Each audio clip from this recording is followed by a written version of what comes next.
ሰበር ዜና አስደንጋጭ የድሮንና ሮኬት ድብደባ በኢትዮጵያ ግዛት ተፈጸመ። የኢትዮጵያ አየር ክልል ተጥሷል። ጀነራሉ እንደዛቱት አድርገውታል። የህዳሴው ግድብ ባለበት ቀጠና የተፈጸመው ጥቃት በዲፕሎማቲክ ኮሪደሩ ትኩረትን ስቧል። ወዲህ ደግሞ ዶናልድ ትራምፕ ኢራን ላይ አጭርና ኃይለኛ ጥቃት ለመፈጸም መዘጋጀታቸውን የሚገልጽ ከባድ መረጃ ወጥቷል። ይህ አንድ አፍታ ሚዲያ ነው። ለአሁን የተሰሙ ዜናዎችን ዋና ዋናዎቹን እናስቀድማለን። ቪዲዮን ላይክ አድርጋችሁ በመጀመር የትም የማታገኟቸውን መረጃዎች በእኛ በኩል ቶሎ ቶሎ እንዲደርሷችሁ ቤተሰብነታችንን አጥንክር። በኢትዮጵያ ድንበር አስደንጋጭ ጥቃት ተፈጽሞ የኢትዮጵያ አየር ክልልም ተጥሷል። የሮኬትና ድሮን ድብደባው የተፈጸመው የህዳሴው ግድብ በሚገኝበት ክልል ውስጥ ነው። ጀነራሉ የሚመሩት ጦር የኢትዮጵያን ግዛት ጥሰው ከፍተኛ የሮኬትና ድሮን ድብደባ ፈጽመዋል። ጥቃቱን የዲፕሎማቲክ ምንጮች አረጋግጠውታል። ጀነራሉ ከወር በፊት ከአብይ ጋር ለመገናኘት ጥያቄ አቅርበው ጠቅላው ጥያቄያቸውን ውድቅ ካደረጉባቸው በኋላ የፈጸሙት ጥቃት መሆኑ ደግሞ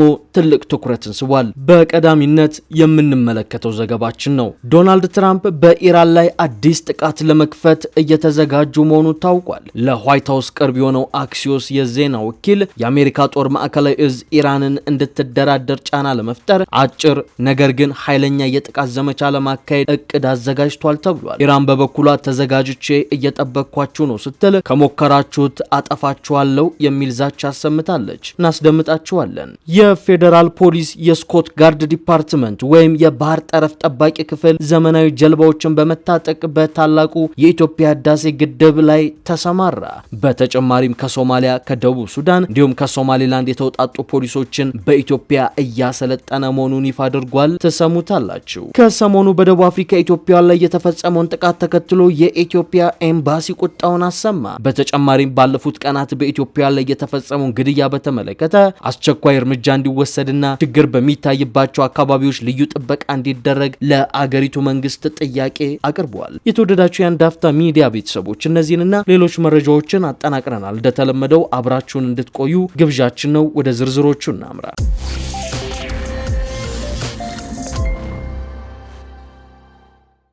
አስደንጋጭ ጥቃት ተፈጽሟል። የኢትዮጵያ የአየር ክልልም ተጥሷል። የሮኬትና ድሮን ድብደባው የተፈጸመው የህዳሴው ግድብ በሚገኝበት ክልል ውስጥ ነው። ጀነራሉ የሚመሩት ጦር የኢትዮጵያን ግዛት ጥሰው ከፍተኛ የሮኬትና ድሮን ድብደባ ፈጽመዋል። ጥቃቱን የዲፕሎማቲክ ምንጮች ጭምር አረጋግጠውታል። ጀነራሉ ከወራት በፊት ከአብይ ጋር ለመገናኘት ጥያቄ አቅርበው ነገር ግን አብይ ጥያቄያቸውን ውድቅ ካደረጉባቸው በኋላ የፈጸሙት ጥቃት መሆኑ ትልቅ ትኩረትን ስቧል። የተፈራው እሳት ድሆ ኢትዮጵያ እጅ ደርሷል። በሰሜን ያለው ውጥረት ባለየበት በዚህ ወቅት በምዕራብ አቅጣጫ እየታየ ያለው ወታደራዊ ትኩሳት እጅግ አስፈሪ ሆኗል። በተለይም የታላቁ የኢትዮጵያ ህዳሴ ግድብ የሚገኝበት ቀጠና ከመሆኑ ጋር ተያይዞ የውጥረቱን ጥልቀት ሰፊ አድርጎታል። የሆነ ሆኖ የሱዳን ጦርነት ወደ ኢትዮጵያ ግዛት በአስፈሪ መልኩ እየተስፋፋ ነው። ትናንት የተሰማው መረጃና የተፈጸመው ጥቃትም ይህንኑ የሚያረጋግጥ ነው። መሰረት ሚዲያ ምንጮቹን ዋቢ በማድረግ በዛሬው ዕለት ባወጣው ዘገባ የሱዳን ብሔራዊ ጦር በኢትዮጵያ ግዛት የሮኬት የድሮን ተደጋጋሚ ድብደባዎችን ፈጽሟል ብሏል። ሮይተርስ የዜና ወኪል ከ3 ወራት በፊት ይፋ ባደረገው መረጃ ኢትዮጵያ ለሱዳን ፈጥኖ ደራሽ ኃይል RSF ሰፊ የማሰልጠኛ ካምፕ ማዘጋጀቷንና ይህም ከተባበሩት አረብ ኤምሬቶች በሚገኝ ድጋፍ የተቋቋመ መሆኑን አስነብቦ ነበር። ይህ በሳተላይትና በመንግስት ምንጮች ጭምር የታገዘ ዘገባ መውጣቱን ተከትሎ መንግስት የሮይተርስ ጋዜጠኞችን ፍቃድ ከመሰረዝ በዘለለ በይፋ የሰጠው መግለጫም የለም። ዜናው በወጣበት ወቅት የካምፖቹን ጉዳይ በጽኑ የተቃወሙት የሱዳን ጦር አዛዥ አብዱል ፈታህ አልቡርሃን ጦራቸው ዝም ብሎ እንደማይመለከት ጥቃት እንደሚፈጽሙም ሲዝቱ ቆይቷል። መሰረት ሚዲያ በዛሬው ዕለት ምንጮቹን ዋቢ በማድረግ ባወጣው ዘገባ ታዲያ የሱዳን ጦር በቤንሻንጉል ጉሙዝ ኩርሙክ ወረዳ ላይ ተደጋጋሚ የድሮን ጥቃት በመፈጸም የሰው ህይወት ላይ ጥቃት አድርሷል። ጥቃቱ የተፈጸመው በትላንትናው ዕለት ከቀኑ 11 ሰዓት ገደማ መሆኑን የጠቆመው ዘገባው በጥቃቱ ወዲያውኑ 2 ሴቶችና 1 ወንድ ኢትዮጵያውያን መገደላቸውን አስታውሷል። በዚህ የመጀመሪያ ጥቃት ቁጥራቸውን እስካሁን የማናውቀው በርካታ ሰው ቆስሏል። ሆርዚሃብ የሚባለው ሆስፒታልም ገብቷል። በዚህ ምክንያት አሁንም ሌላ ጥቃት ይኖራል በሚል በአካባቢው የሚካሄደው የወርቅ ማውጣት ስራ ተስተጓጉሏል በማለት አንድ የአካባቢው ቀደምት ነዋሪ ለዜና ምንጩ ተናግሯል። ሌላ አስተያየት ሰጪና የአካባቢው ነዋሪ በበኩላቸው ይህ የድሮን ጥቃት ከተፈጸመ በኋላ ሌላ ተጨማሪ የድሮንና የሮኬት ድብደባ በአካባቢው በሚገኝ የመከላከያ ካምፕ ላይ እንደተፈጸመ አስረድተዋል። ሁለተኛው ጥቃት የባሰ ነበር። እንደሰማሁት ከ11 በላይ ሰው ሞቷል። ተቃጥሏል፣ ካምፑን በከፊል በእሳት ተይዞ ነበር፣ ብዙ ሰው ቆስሏል በማለት ነው ለዜና ጣቢያው የተናገሩት። የሱዳን ጦርም ሆነ የኢትዮጵያ መንግስት እስካሁን በጉዳዩ ዙሪያ የሰጡት መግለጫ የለም። ኤምሬትስ ገንብቷለች የተባለው ካምፕ የጥቃቱ ኢላማ እንደነበር ግን አንዳንድ ፍንጮች ታይቷል ሲል ዘገባው ጠቁሟል። የማሰልጠኛ ጣቢያው ግንባታና የሎጂስቲክ ድጋፍ በተባበሩት አረብ ኤምሬትስ የገንዘብ ድጋፍ የሚከናወን እንደሆነ በሮይተርስ ሪፖርት ቢገለጽም የኤምሬትስ የውጭ ጉዳይ ሚኒስቴር ግን በሱዳን ግጭት ውስጥ ሀገሪቷ እጇ እንደሌለበት በመጥቀስ ክሱን አስተባብለውታል። የሳተላይት ምስሎች ካለፈው ዓመት ጀምሮ በተጠቀሰው ስፍራ አቅራቢያ የግንባታ እንቅስቃሴዎች መኖራቸውንና በአሶሳ አውሮፕላን ማረፊያ አካባቢ የታዩ ለውጦች ለሰው አልባ አውሮፕላኖች እንቅስቃሴ ሊያገለግሉ እንደሚችሉ ተንታኞች መናገራቸው ሲዘገብ ነበር። አንዳንድ የዲፕሎማሲ ምንጮች የተባለው ካምፕ ለታላቁ የኢትዮጵያ ህዳሴ ግድብ ካለው ቅርበት የተነሳ ስጋታቸውን ቢገልጹም የኢትዮጵያ ባለስልጣናት ግን ለእነዚህ ክሶች እስካሁን የሰጡት ምንም አይነት ምላሽ የለም። ዶናልድ ትራምፕ በኢራን ላይ አዲስ ጥቃት ለመክፈት እየተዘጋጁ መሆኑ ታውቋል። ለዋይት ሃውስ ቅርብ የሆነው አክሲዮስ የዜና ወኪል የአሜሪካ ጦር ማዕከላዊ እዝ ኢራን እንድትደራደር ጫና ለመፍጠር አጭር ነገር ግን ኃይለኛ የጥቃት ዘመቻ ለማካሄድ እቅድ ተዘጋጅቷል ሲል ከባድ መረጃን ይዞ ወጥቷል። ኢራን በበኩሏ ተዘጋጅቼ እየጠበቅኳችሁ ነው ስትል ከሞከራችሁ ትጠፋላችሁ የሚል ዛቻዋን አሰምታለች። የአሜሪካ ወታደራዊ አዛዦች ኢራን ውስጥ ሊፈጸሙ የሚችሉ አጭርና ኃይለኛ ተከታታይ ጥቃቶችን የተመለከተ እቅድ ለፕሬዝዳንት ዶናልድ ትራምፕ ሊያቀርቡ ነው በማለት ነው የአሜሪካው የዜና ምንጭ አክሲዮስ የዘገበው። አክሲዮስ ለጉዳዩ ቅርበት ያላቸው ምንጮቹን ዋቢ በማድረግ ባወጣው ዘገባ የአሜሪካን የመካከለኛው ምስራቅ ዘመቻዎች የሚመራው ማዕከላዊ እዝ አዛዥ በሆኑት አድሚራል ብራድ ኩፐር የሚቀርበው እቅድ የኢራን መሰረተ ልማቶችን ማጥቃትን ሊያካትት ይችላል ብሏል። የትራምፕ አስተዳደር ኢራን ላይ ወታደራዊ እርምጃ መውሰድን እያጤነ ያለው ጥቃት መፈጸም ከቴሄራን ጋር የሚደረገው ድርድርን ከገባበት ቅርቃር ያስወጣል በሚል ተስፋ እንደሆነም ዘገባው ጠቅሷል። ኢራን ጥቃት ከተፈጸመባት ድርድሩ ላይ የኒውክሌር ጉዳይን በተመለከተ መለሳለስ ልታሳይ ትችላለች ተብሎ ተገምቷል ብሏል ዘገባው። በዘገባው መሰረት ለትራምፕ ይቀርባል የተባለው ሌላኛው እቅድ በኢራን የተዘጋውን ሆርሙዝ ለንግድ መርከቦች ክፍት ለማድረግ ሲባል የወሽመጡን የተወሰነ ክፍል መቆጣጠርን የሚመለከት ነው። የአይነቱ እርምጃ እግረኛ ወታደሮችን ማሰማራትን ሊያካትት እንደሚችል አክሲዮስ አንድ ምንጭን ጠቅሶ ዘግቧል። በከፍተኛ መጠን የበለጸገውን የኢራን የዩራኒየም ክምችት ለመቆጣጠር በሰራዊቱ ልዩ ኃይል ዘመቻ የማካሄድ እቅድም ለፕሬዝዳንቱ ሊቀርብ ይችላል ተብሏል። ይህ አይነቱ እቅድ ከዚህ ቀደምም ተነስቶ ነበር። በአሜሪካና እስራኤል ጦርነት የተከፈተባት ቴሄራን ወሳኙን የባህር መተላለፊያ ሆርሙዝን ከርችመዋለች። በወሽመጡ ለማለፍ የሚሞክሩ መርከቦች ላይ ጥቃት እንደምትፈጽም መዛቷንም ቀጥላለች። ይህ የኢራን እርምጃ የአሜሪካ የኤነርጂ አቅርቦት ላይ ከፍተኛ መስተጓጎል ያደረሰ ሲሆን አሜሪካ ደግሞ በምላሹ ወደ ኢራን ወደቦች የሚደረጉ ጉዞዎች ላይ እገዳን ጥላለች። እንደ አክሲዮስ ዘገባ ፕሬዝዳንት ትራምፕ የኢራን ወደቦች ላይ የጣሉትን የጉዞ እገዳ እንደ ትልቅ መደራደሪያ ይመለከቱታል። ይሁን እንጂ ኢራን በዚህ አቋሟ የምትቀጥል ከሆነ ወታደራዊ እርምጃ መውሰድን ሊያጤኑት እንደሚችሉ ጠቅሷል። በተጨማሪም ኢራን የአሜሪካ እገዳ የሚቀጥል ከሆነ በአጸፋው በቀጠናው የሚገኙ የአሜሪካ ኃይሎች ላይ ወታደራዊ እርምጃ ልትወስድ ትችላለች የሚል ግምት መኖሩንም ነው የዜና ምንጩ በዘገባው ያካተተው። የባህር ጠረፍ ጠባቂ ክፍል ዘመናዊ ጀልባዎችን በመታጠቅ በታላቁ የኢትዮጵያ ህዳሴ ግድብ ላይ መሰማራቱ ተሰማ።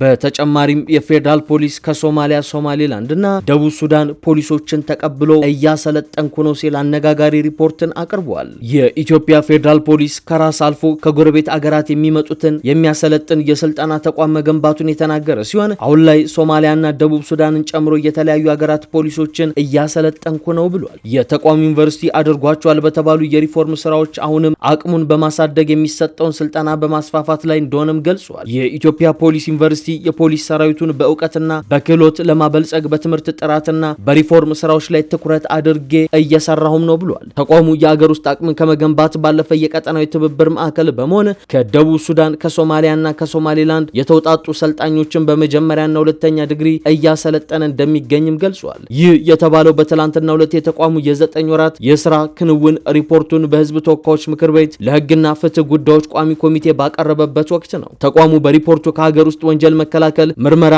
እንዲሁም እስከ ዓለም አቀፍ ወንጀሎች በኢንተርፖል የሚፈለጉ ሰዎችን በመያዝ አበረታች ስራ መስራቱንም አስታውቋል። እንደ ፌዴራል ፖሊስ ዋና ኮሚሽነር ደንበላሽ ገብረ ሚካኤል ከሆነ አሁን ላይ ተቋሙ ከራስ አቅም አልፎ ሌሎች ሀገራት የማሰልጠን ያለው ተቋም እየተገነባ ነው ይላሉ ኮሚሽነሩ። በአሁኑ ወቅት የደቡብ ሱዳን፣ ሶማሊያና ሶማሌላንድን በተለይም ሶማሊያን እንደ አጠቃላይ ወስደን ለሁለቱ ሀገራት ፖሊሶች ስልጠናዎችን እየሰጠን የምንገኘው ብለዋል። ከዚህ በተጨማሪም የፌዴራል ፖሊስ አዳዲስ የቴክኖሎጂና የጸጥታ አደረጃጀቶችን ወደ ስራ አስገብቷል ያለም ሲሆን የስኮት ጋርድ ዲፓርትመንት ወይም የባህር ጠረፍ ጠባቂ ክፍል ዘመናዊ ጀልባዎችን በመታጠቅ በታላቁ የኢትዮጵያ ህዳሴ ግድብ ላይ የጥበቃ ስራውን እያከናወነ እንደሚገኝም ገልጿል።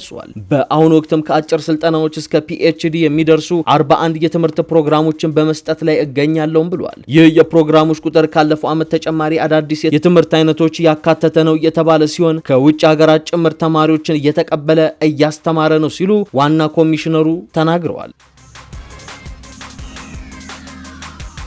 በደቡብ አፍሪካ ፕሪቶሪያ ከተማ የሚገኘው የኢትዮጵያ ኤምባሲ ባለፉት ቀናት በኢትዮጵያ ላይ የተፈጸመውን ግድያ በተመለከተ በአስቸኳይ እርምጃ እንዲወሰድና ችግር በሚታይባቸው አካባቢዎችም ልዩ ጥበቃ እንዲደረግ ለአገሪቱ መንግስት ጥያቄ አቅርቧል። ኤምባሲው ትናንት ደቡብ አፍሪካ ውስጥ ለሚገኙ ኢትዮጵያውያን ባወጣው ማሳሰቢያ ኢትዮጵያውያን ላይ በግፈኞች እየደረሰ ባለው ግድያና በደል ሐዘን ተሰምቶኛል ብሏል። ኤምባሲው ይህን መልእክት ያስተላለፈው በቀናት ልዩነት 4 ኢትዮጵያውያን መገደላቸው ከተሰማ በኋላ ነው። የደቡብ አፍሪካ መገናኛ ብዙሃን ያወጧቸው ዘገባዎች እንደሚያመላክቱት ኢትዮጵያውያኑ የተገደሉት ጆሃንስበርግ ከተማ ውስጥ በሚገኘው ሲቢዲ የተሰኘው የንግድ ስፍራ ነው። ማህበራዊ ሚዲያ ላይ በተሰራጨና በደህንነት ካሜራ የተቀረጸ ቪዲዮ ላይ አንድ ግለሰብ በርካታ ሰዎች በሚተላለፉበት የገበያ ስፍራ ውስጥ ሲያልፍና መደብር አጠገብ ከቆመ ግለሰብ ጀርባ ሲቆም ያሳያል። ወዲያውኑም ሽጉጥ አውጥቶ ከቅርብ ርቀት ግለሰቡ ጭንቅላት ላይ ሲተኩስና ግለሰቡ ሲወድቅ ቪዲዮ ላይ ይታያል። የወደቀው ሰው ላይ በድጋሜ ከተኮሰበት በኋላ ከአካባቢው ሲሄድ ተቀርጿል። አዲስ ስታንዳርድ ማክሰኞ ዕለት ባወጣው ዘገባ እየጠቀሳቸው በፕሪቶሪያ የሚገኝ የኢትዮጵያ ኤምባሲ ጉዳይ አስፈጻሚ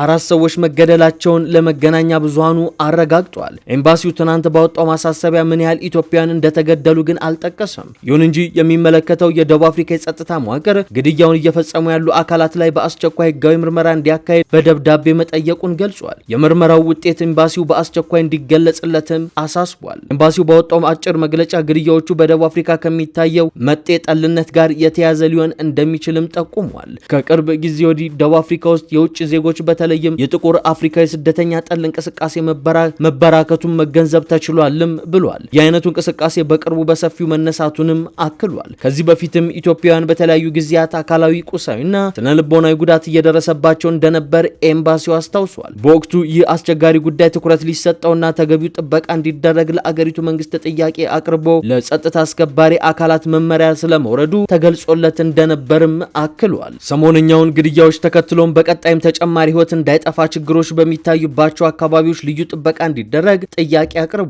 በመካከልም ችግሩን በተመለከተ ከሚመለከታቸው ተቋማትና ግለሰቦች ጋር በግንባር ቀርቦ መነጋገር እንዲቻል የውይይት መድረኮች እንዲመቻቹልኝ እፈልጋለሁ ብሏል። ኤምባሲው አሁን ያለው ችግር መፍትሄ እስከሚያገኝ ድረስ ደቡብ አፍሪካ ውስጥ የሚገኙ ኢትዮጵያውያን ከወትሮ በተለየ መልኩ እንዲተባበሩም አሳስቧል። ከሌሎች አፍሪካ ሀገራት ስደተኞች ጋር በመቀናጀት ራሳቸውንና ንብረቶቻቸውን እንዲጠብቁ እንዲሁም ከጸጥታ አካላት ጋር ተቀራርበው እንዲሰሩ ሲል ነው የመከረው። የደቡብ አፍሪካ መገናኛ ብዙሃን ዘገባዎች እንደሚያመላክቱት ኢትዮጵያውያኑ ላይ ግድያ የተፈጸመበት ምክንያት እስካሁን ግልጽ አይደለም።